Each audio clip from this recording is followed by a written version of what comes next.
I'm looking out into this audience, and only about a fraction of you have heard me speak before, but those of you who do know what's going to be coming next, which is that I never give a speech in the normal way of speech giving.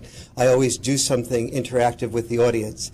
And so I'm going to be asking you to work with me today, because you'll get a lot more out of this presentation as you actually experience some of the things I'll be talking about.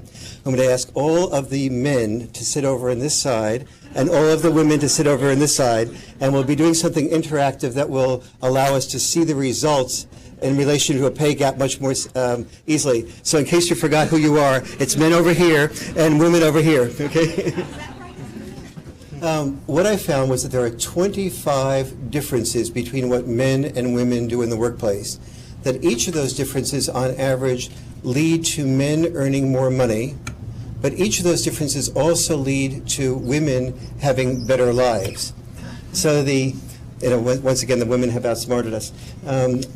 So the book, therefore, does not suggest that women should do each of these things, because I obviously want women, I have 2 daughters, I want women to have better lives and men to have better lives, but it suggests that there are 25 significant decisions that when all those decisions are controlled for, that men today actually earn less money than women do for the same work.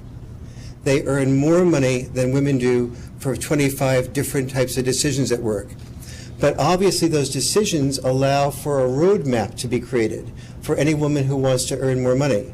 But that going through each of those decisions, she can find 25 different ways to earn more money than the average man should she wish to. However, each of those decisions come with trade-offs.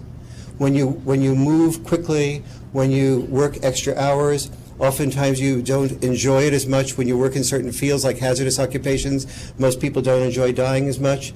And so the outcome of doing these things that earn more money do not necessarily lead to a better life. So I interviewed top women who have succeeded in the world in terms of financial success, and I say to them, if you were to talk to your granddaughter and advise her as to what you would do over again, what would you do differently? What would you do the same? I always say granddaughter because your children never listen.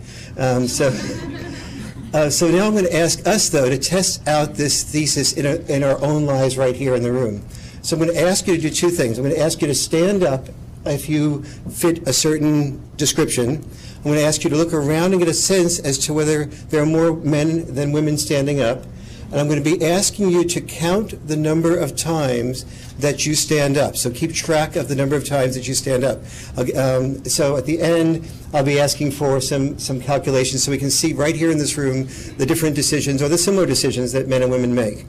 So I'm going to ask you to stand up if you work in a field of technology or the hard sciences, such as pharmacology or hard sciences or in computer sciences or engineering. So stand up if you work in one of those fields. Okay, we have maybe 7 men and no women in this room working in technology, the hard sciences. Each of these are decisions that men versus women make, and each time you stand up, those are one of the indicators of what leads to high pay. Second, stand up if you are working in a field that is hazardous for at least 2, or have worked in a field that is hazardous for at least 2 or more years of your life. Stand up. Stand up if you work in a field that exposed you to the wind, the rain, and the snow, what I call an exposure profession, for at least 2 years of your life.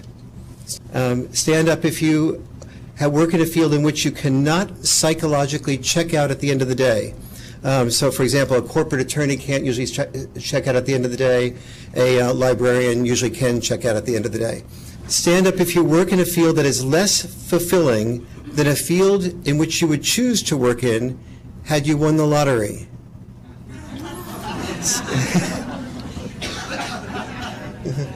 Stand up if you work in a field that is less fulfilling than a field you would choose to work in had you won the lottery. That's about 80% of the men and about 15% of the women. Stand up if you work in a field in which you work the worst shifts during the worst hours. Stand up if you work in a field that requires constant updating. For example, an engineer versus, say, a French language scholar.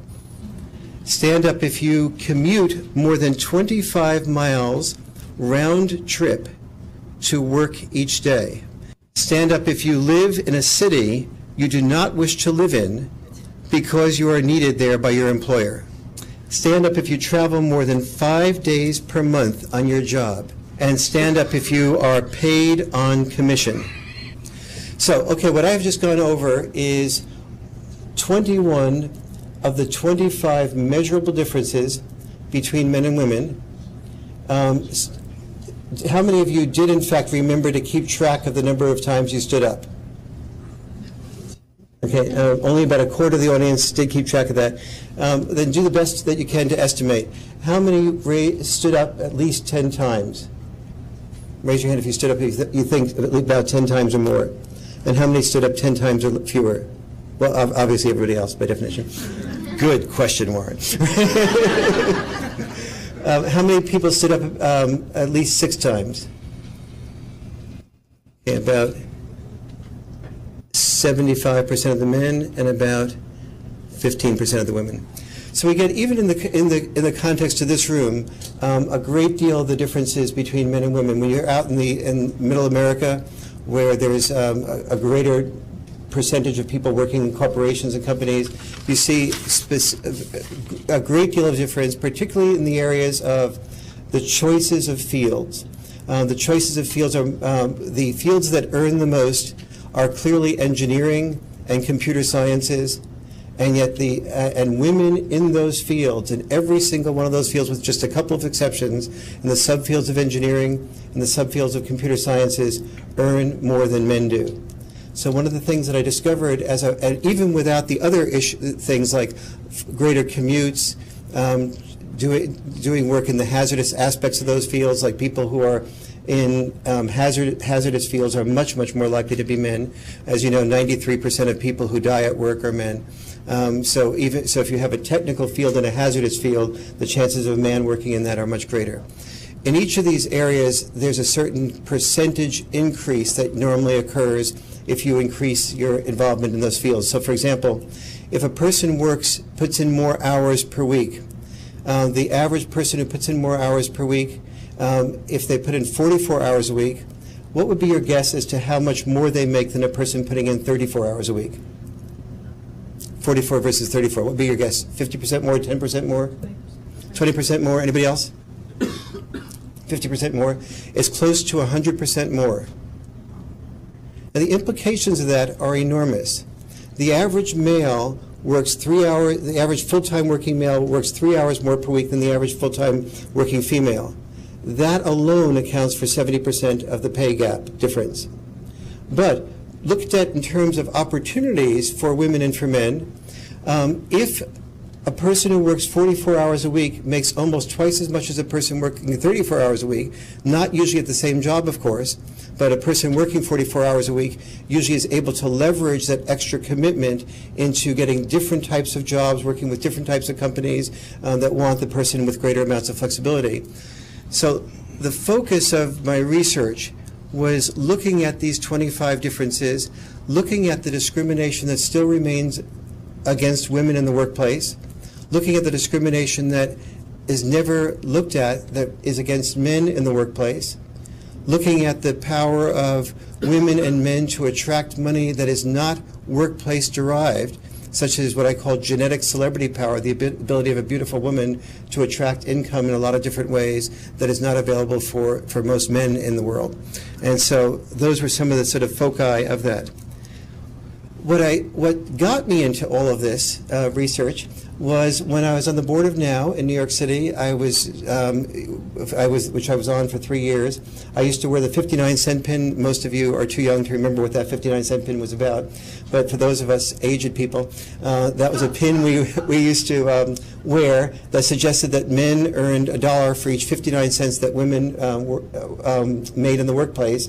And we all believed that the gap between that $1 and that 59 cents was discrimination against women. And I was one of the people who very strongly believed that and protested against that discrimination.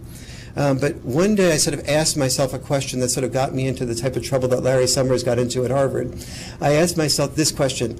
I said, if men got paid $1 for each 59 cents that women got paid for the same work, why would anybody hire a man? And then I pressed myself a little bit further on that issue, and I said, well, I'm just going to go out and form an all-female firm, because obviously then I can produce things for 59 cents that other firms have to sell for $1. But I figured that maybe somebody thought of that before me, and I started asking, maybe there's something else to the whole situation besides that, because clearly, as I thought more carefully about it, if a company did hire all men and it cost them $1, and other companies hired all women and it cost them 59 cents to produce the same product, that capitalism has built into it a punishment for people who are stupid enough to discriminate. If you're stupid enough to discriminate and hire the man when the woman can produce the same product for about half that amount, you're going to be soon losing business. And the punishment will be being put out of business or going broke. And so that in a way the government wasn't necessarily needed, perhaps, I asked myself, to do what was already built into the structure of capitalism, which was to punish people who discriminated, who exercised that discrimination in terms of hiring people who were less productive for the same work and paying them more money. So I started thinking about that, and then I said, well, then maybe, if that's the case, there may be what other factors are involved that separate out men's work from women, the decisions that men make versus the decisions that women make, and could they account for the pay gap? So as I started looking at that and realizing that there's that men work 3 hours more than women and in the workplace, and I realized, and seeing that that accounted for 70% of the pay gap, I started looking at each of these other issues and seeing that even 10, 15 years ago, we had very interesting data about men and women that no one has ever heard of. So, for example, or very few people have ever heard of, one example was I started looking at the differences between never married women and never married men.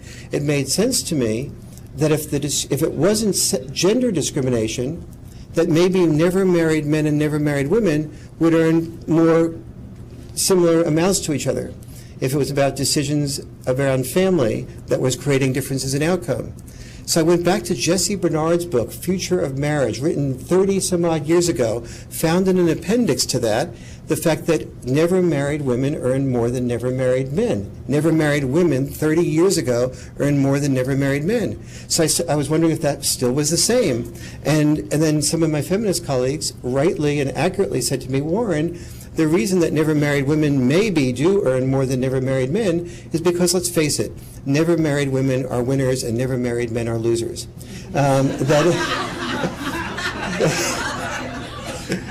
And while losers and winners is a pretty tough way of putting it, what was true about what my feminist colleagues told me was that never married women did tend to work more hours per week than never married men.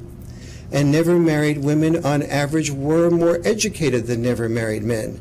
So I controlled for education, and I controlled for hours worked.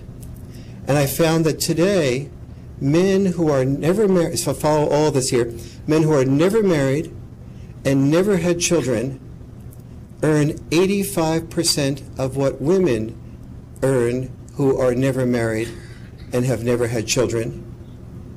When education is controlled for, when income is controlled for, and age is controlled for. So I suddenly had a new way of looking at the workplace. So I said, if that's the case, then there should be a number of fields in which women maybe out-earn men, even as a rule, and found, in fact, that there were more than 90 fields in which women out-earn men. And that started getting me thinking of something different. If there are 90 fields in which women out-earn men, and all the newspaper discussions and media discussions were focusing on women as being discriminated against, we were putting our binoculars on the areas of discrimination against women, and we were missing tremendous opportunities for women. And so I started looking at and putting my binoculars on opportunities for women. And not only did I find there were 90 fields in which women out-earned men, but I also found that there were 39 very large fields in which women out-earned men by at least 5%. And I started seeing that there were fields and I discovered many other things in those fields. I found out that pharmacists are now earning more than medical doctors because of HMOs lowering the amount of income that medical doctors were making. So I started looking at fields that were user-friendly to women, that fit some of these categories that women usually decide to choose for. Found that investment bankers who are females not only do extremely well, but they significantly out-earn male investment bankers. Found that the dental hygienist will be one of the really major growing fields in the next 10 to 12 years. And dental hygienist is one of those fields that, well, think about it. Raise your hand if you would prefer a man's fingers in your mouth to a woman's fingers in your mouth. Raise your hand if you'd prefer a woman's fingers in your mouth to a man's fingers in your mouth. The common denominator, raise your hands, come on. Either way, and the great majority of people do prefer women's fingers in their mouth, whether they're a woman or a man. And if you think about how many of you have had dental hygienists who are men? Just 2 people in the room. How many of you have had dental hygienists who are women? And so what we realize is that there are a lot of fields, particularly fields that involve touching people or looking at people naked from both sexes, that completely discriminated against men. A man who wants to, so I asked my dentist about this, and I said, would you hire a male dental hygienist? And he looked at me, he knows what I write about, and he smiled and he said, actually, I did have a male who's a dental hygienist. 10% of people who get dental hygienist training are men. He said, I did have a man just the other day who called me who was a dental hygienist. I said, okay, what did you tell him? I said, sorry. I said, was that because you had no openings? He said, no, it's because my customers will not want a man being a dental hygienist. And in a lot of areas like this, think about a massage. Would you rather raise your hand if you'd prefer to have a massage by a man? Raise your hand if you'd prefer to have a massage by a woman. Okay. As a rule, massage therapists find that if they're a man, they have a much harder time getting a job as a massage therapist or being used as often. Think about OBGYNs. 20, 30 years ago, before the Boston Women's Health Collective started helping women understand the value of people attending to you in a different way, we had almost all OBGYNs were males. But today, almost all of our OBGYNs are females. But it goes in a much more subtle type of way. And if we go to Walmart, and we hear now 1.5 million people are suing Walmart for discrimination against women. But when I started looking more carefully at the lawsuit's case, I found that in all the departments of Walmart in which there is no skills needed, like they're not an auto mechanic, not maintenance, or no physical labor required, like security or risking of life, in all those departments, the people who were hired mostly were which sex? Women. So women's apparel, 99% women. Men's apparel, 93% what? Women.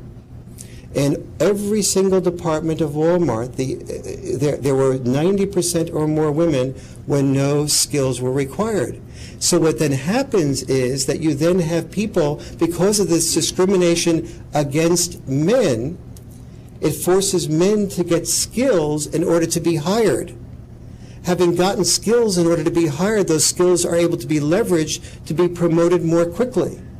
And so you then have what appears to be discrimination against women, when in fact the initial discrimination is very clearly against men at Walmart or in many other areas of the country. We see this in elementary school teaching. It is very difficult to ask any friend of yours that has a degree in elementary school teaching who's applied for a job.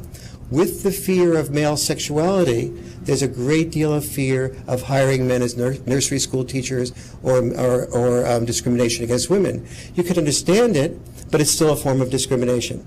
And so the difficulty is that our children don't have, especially children in urban areas that are more likely to grow up in, especially poor urban areas, that are more likely to grow up in female-only households. They go from female-only households to female-dominated school systems, and then we wonder why they join gangs for the purpose of having a male role model. So a lot needs to sort of be reconsidered within that framework. I started asking myself the question, because another feminist objection that came up to me constantly was, Warren, it's not so much about supply and demand. Male bosses can be so prejudiced that they can sort of discriminate against women because they just plain value women less than men. So I started asking myself the question, okay, let's look then at companies in which women were their own bosses, in which women were self-employed. When I first started the research on that, in firms that women owned, women made 29% of what men made. That went up to 35%, and today it's at 49%. So in other words, when women have male bosses or bosses, they're far more likely to earn much more close to what men earn than when women are their own bosses. And the reason for that is when we look more closely at self-employed women versus self-employed men who own their own businesses, we find that the goals of self-employed men and women are different. The goals of self-employed women are usually to have a balanced life in which they can connect with their children and still earn money. The goals of self-employed men are much more likely to be money-focused.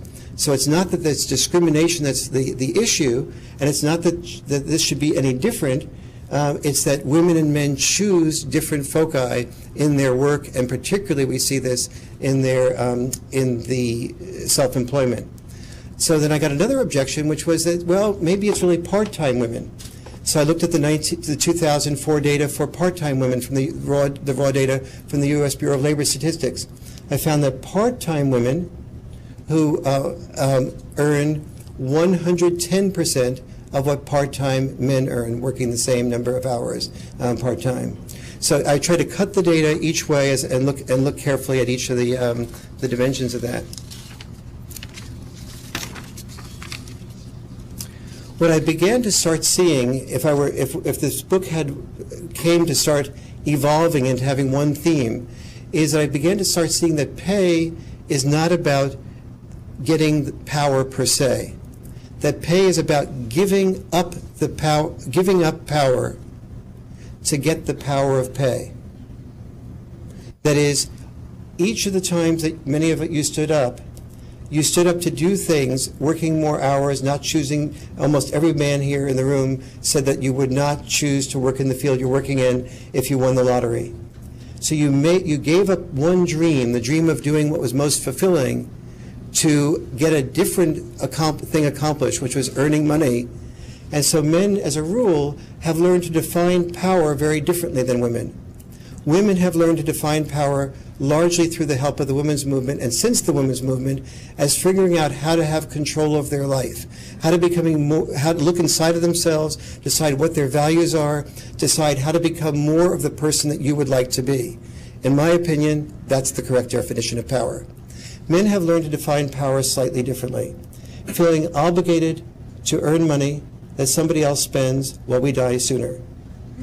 And it's not I'm being a little tongue-in-cheek there, but it's also, there's a fair amount of truth to that as we sort of look at the different decisions that men and women have learned to make. So when we've looked at men, so if we go out here to take a cab back to our offices afterwards today, the chances are very good that the cab driver will be what? A male. And ask that cab driver how many hours per week he works. On average, it will be between 65 and 70. Ask that cab driver the next question. Would you choose to work this number of hours per week? You'll just about be thrown out of the cab. Then ask the cab driver the question, why do you work this number of hours per week?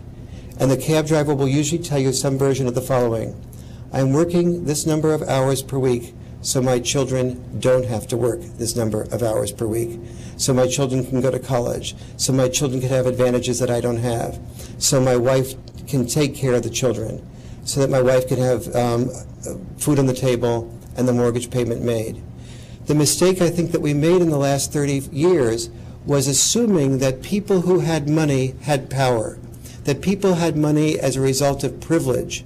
And what I began to understand as I did the research for Why Men Earn More was that people had money because they sort of oftentimes made sacrifices to get the power of pay. So I began to start seeing what I call the pay paradox. And the pay paradox was basically that men earn money, therefore men have more power, and men earn money, therefore men have less power.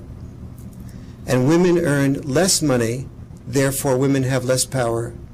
Women earn less money, therefore women have more power. Because in the process of earning less money, oftentimes the money that was earned was less because there was a greater amount of fulfillment in the occupational choice. The greater the amount of fulfillment, the greater the supply, and the greater amount of fulfillment, often the less the demand. So teachers don't get paid as much as we often say they should, because more people would prefer to be a teacher or a librarian than more people enjoy reading books than smelling garbage. So we have to pay our garbage collector more, even if the garbage collector isn't as well educated, then we have to pay the librarian or the teacher, because the librarian or the teacher, the great majority of people prefer being a librarian or a teacher. Therefore, that increases the supply in relation to the demand. Basically, I began to see that it's simpler solution for us to blame men about the pay gap than it is to engineer our own bridge to higher pay.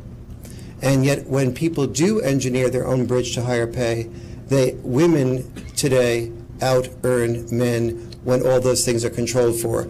And you will see statistic after statistic that will appear to disprove this. You will see that male doctors earn more than female doctors, and you'll say, that Warren Farrell guy, he was wrong. And yet, as you look more carefully, you'll see that the male doctors are more likely to be cardiac surgeons, and the female doctors are more likely to be psychiatrists. And then as you look more closely, you say, I got you again, Warren. The cardiac surgeons who are male out-earn the cardiac surgeons that are female. Is that true? Yes, it's true. But when you look more closely, the cardiac surgeons that are male are more likely to work more hours per week as cardiac surgeons than the cardiac surgeons are female.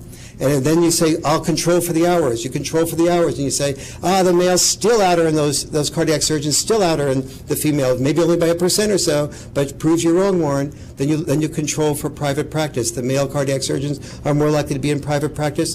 The female primary cardiac surgeons are more likely to work for a government agency or some type of public practice or an HMO or something along those lines. And as you control for all of those variables, that's when the women out-earn the men. And for me, the importance of this research, and what intrigued me about it is I have two daughters, one's 17 and one 18. They're entering the workplace. I want them to understand, take responsibility for their choices. I want them to be able to know where and how to make the choices that are productive for them and their lives, and be able to not walk around feeling angry at the world that men have basically figured out a system to get themselves to be paid more at the expense of women. If that exists at even the 0.5% level, we have to change that. And if that exists, it means we have a contempt for women that needs to be changed. But fortunately, it doesn't exist. And as I started doing the research on this, I became very pleased that the world was a little bit fairer than I thought it was when I started out in this work. Thanks very much.